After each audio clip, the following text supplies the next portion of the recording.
Okay, so I'm starting off in the course modules this time, and we're going to talk about how to submit your case studies and how to submit your projects. These are what we call assignment dropboxes, and you can tell that they're assignment dropboxes because of you can tell that they're assignments because of the little piece of paper with the A plus on it. That's optimistic of Canvas to give you all A pluses, right? I'm sure you will earn an A plus. Okay, so let's click on the case study 1 and see how this is constructed for you. Okay, so first off, let's just take a look at this page. We have the title of the assignment, when it's due, how many points it's worth, and how you can submit. You can either do a text entry box, a website URL, which I just included in case you wanted to show me something that you found. I thought that might be interesting. Or you can do it as a file upload. The submit button is over here in the right hand area, which is grayed out. If you've never worked in Canvas before, I don't know about you guys, but my first time in Canvas, I sat here and looked at you can ignore the stuff to the left, the navigation list, because you know what's there. You look at the stuff that's in white, you're like, okay, here's the assignment. How do I submit this assignment? You're looking, what next? What are you talking about? Over here in the gray area that most of us have learned to ignore on web pages is where you push the button to submit. I'll show you that in a second. Okay, so you're going to choose 2 of the following case studies, fully answer them, and submit your work by pasting it into the text box or file upload or however you want to do it. Okay, here are your choices. Now these pertain to Chapter 1. So we have this one about Peter being a graduate student. We've got one about Eric being born. We've got Bill and his 2-year-old son Jess, and we've got Alyssa who recently had a baby. So you've got 4 to choose from. You're going to pick 2. They all relate to Chapter 1. So any 2 are fine, however you want to do it. And then what you want to do is, from green number through, bullet questions, that constitutes the item. So it gives you a bit of a setup. You can get ideas for what to do with this reinforcement issue by going to this website and reading about it. And then thinking about positive reinforcement, what can Bill do to reduce the likelihood of just having temper tantrums? Please write a paragraph or 2 about this. So do the task, write a paragraph or 2. And you're going to pick 2 of these. So write your answer and then click submit when you're ready to submit. If you create your answer in a word processing software, you can go ahead and just attach the file right here. It works best with docx, RTF, or TXT files. If you're using ODT, which is Open Office, sometimes they load and sometimes they don't.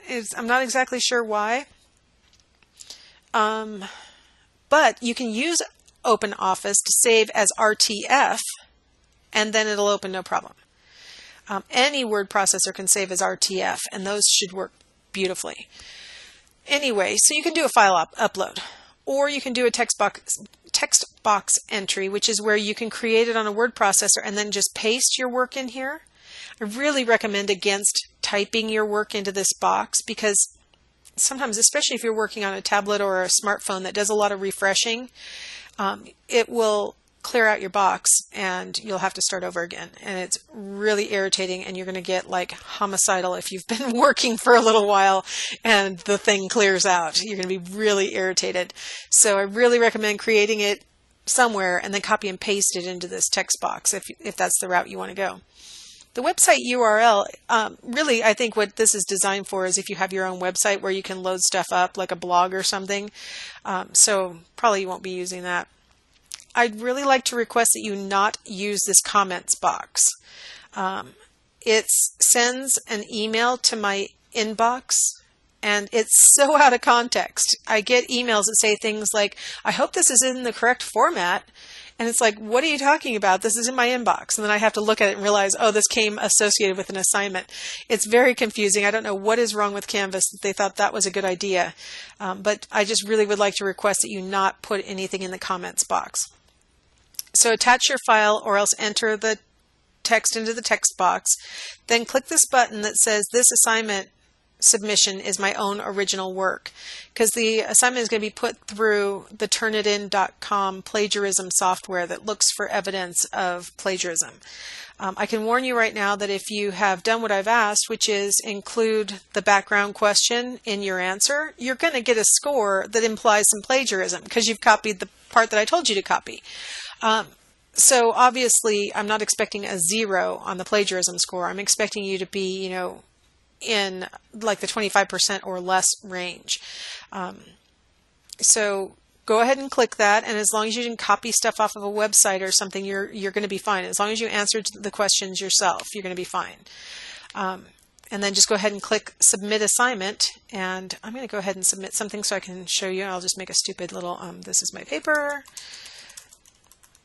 or my papter. Awesome typing.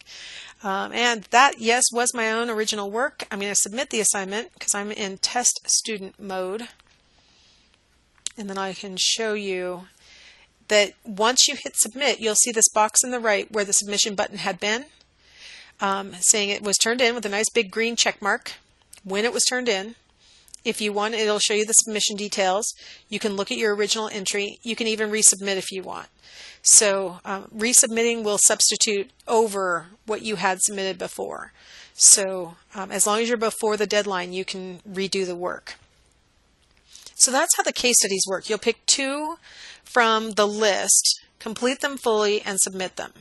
On the projects, which you have one of those due on week 1 also, January 14th. It looks the same, right? Except for, where are the assignment? Well, I went ahead and put it in this PDF file because the list is pretty long. So I thought it was okay with the case studies, but for these projects, it gets a little long. See, this is 3 pages in the PDF file. Now, you'll notice that I've got item number 1, and it's in italics. And then we've got this red italics part. For each project, there's a title, a little bit of a setup, and then there's what you need to answer and submit to me. And each one of the projects is sort of different, and it's hard for me to say how many words for sure each of them should be, except for that they should be longer than 150 words. I can tell you that. But you want to basically answer the red italicized parts fully. Now, here's the thing. On projects, you're only going to complete 1 from the list. So go through the list and see all the choices. On this list, we have 4 choices. You pick 1 and answer it fully, okay? And you only pick 1 off of this list. For project 2, you'll pick 1 off of the project 2 list, and so on. So pick the one that looks the most interesting to you, complete it fully, and then here are our rules for the projects. It's on your syllabus. The gold standard of everything is on your syllabus. And you're going to be graded based on accuracy. Each project has something about it that is right or wrong. And so you want to do it, you want to be accurate in your response. Complete, you want to answer everything that I've asked in those red italicized questions, all the prompts. Your projects need to be 150 words long minimum. Now that's a short report, 150 words. I put that as the minimum because some projects do result in pretty short reports. Like if you do the one where you find a baby and test their visual perception, your report may not be very long. The ones that I just showed you on that list, those are going to generate way more than 150 words. So that's really, it's the bare minimums. And if you really don't explain what you mean, if you really don't give me enough background to figure out even what project you're talking about, stuff like that, I take off points for it needs to be thoughtful. Put some effort into it. This is the only writing that the case studies and the projects are the only writing that you're doing for me in this class. And so, make sure that I understand what you're trying to say.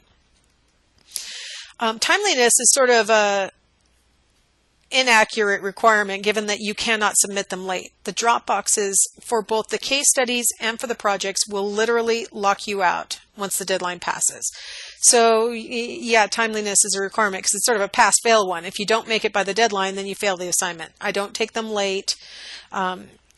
You don't, even if there's a glitch in the Dropbox and it lets you in, Canvas will highlight that submission as after the deadline, and I don't accept them after the deadline. So you need to turn them in on time or ahead of time.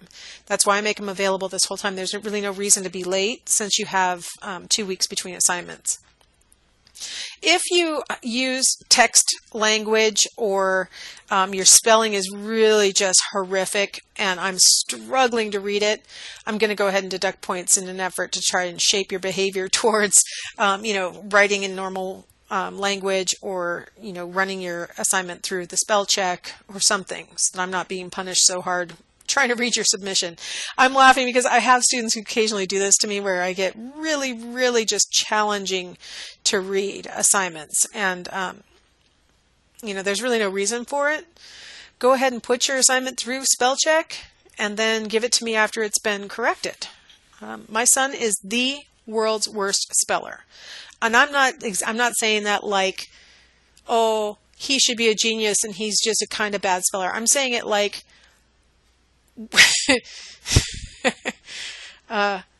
he had a bye in his wrestling match and he spelled it B-I-E. So I'm just saying my son is the world's worst speller. But even he can put something through spell check and get it fixed up. And you know what? Spell check's not perfect. And I recognize that sometimes it'll give you word equivalent. So it might have the word there, but it's the wrong form of the word there. I'm talking about like uninterpretable words that you should have gotten picked up by a spell check. Like B-I-E is not a word. Texting has really revealed to me my son's horrible spelling. Don't tell him I told you guys that. Okay, so I've gone over projects. I've gone over case studies. I think that concludes the 2 types of assignments that use assignment boxes. So I think you're good to go on assignment boxes. If you have any questions about how the assignment boxes work, please send me a message using the inbox. All right.